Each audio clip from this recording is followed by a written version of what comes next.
Alright, welcome to part 2, operating the College of the Ozarks Kinze 2300 planter. Here's the seed boxes. Those all must be installed, and then once you get to the field, you can fill them up all even height, and then you start planting. So you'll let the planter down, you'll start driving. You need to have somebody behind you every once in a while, or you need to be getting out and checking. First thing you're going to check is making sure that all of these chains are still good, all of the shaft and everything's still good, and there's someone behind you that's actually in the field with you. They can make sure this is actually still turning, because this is what drives the seed meters in the planter boxes. Okay, and then you need to make sure that there's seed in all of the rows behind you while you're planting. So one little tip you can do is raise the planter up while you're still moving. It'll drop some seed above the ground and not actually plant it, and you can walk along and see if there's seed in the ground. Right here is your actual depth adjustment right here.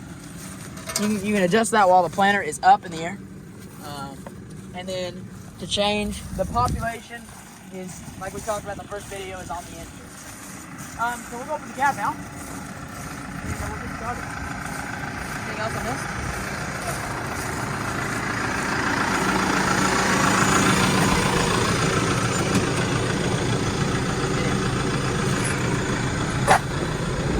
Okay, so we'll start here. We're in 7th gear on the Electrical Man T5 New Hollands.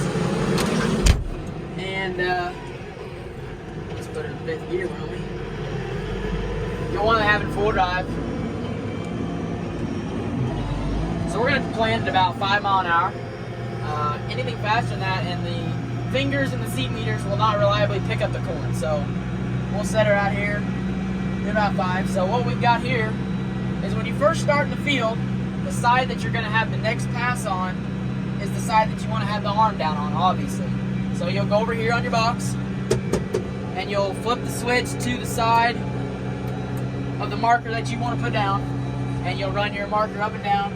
And then when you get to the end of the rows, you obviously pick the planter up, turn around, and then set it back down on the ground and go.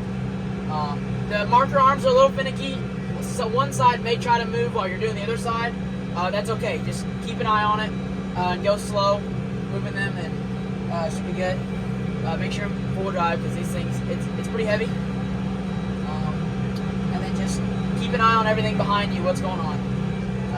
Make sure there's nothing jammed up. You know, sometimes we get a little bit of weeds or a little bit of mud in those row units, and it will plug them up. So yeah, anything we missed here? Should be it.